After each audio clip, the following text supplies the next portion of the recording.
How to pay for a hotel on Agoda.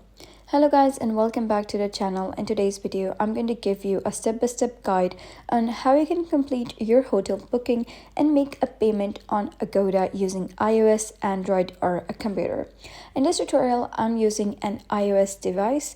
However, if you're doing it on Android or computer, you can follow similar steps. So first of all, you get to open the Agoda application, or you can simply go to the search bar and type in Agoda, and then you will be redirected to an interface like this.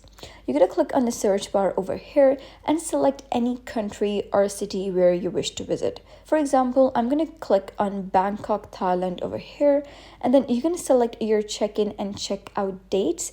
So once you have selected your city, you can simply click on search, and once you do so, you will be redirected to another interface like this where you're going to select the hotel where you wish to stay. For example, I'm going to select this one over here, and you can see there's only one room left. So simply click on that, and then you're going to click on see available rooms. And after that, you're going to select the room where you wish to stay. For example, I'm going to click on this one. So just click on book now, and you will be redirected to another interface that will look something like this. So you're going to type down your name, your last name, your email, your phone number, your country of residence, and which type of room would you prefer and which bed setup would you prefer.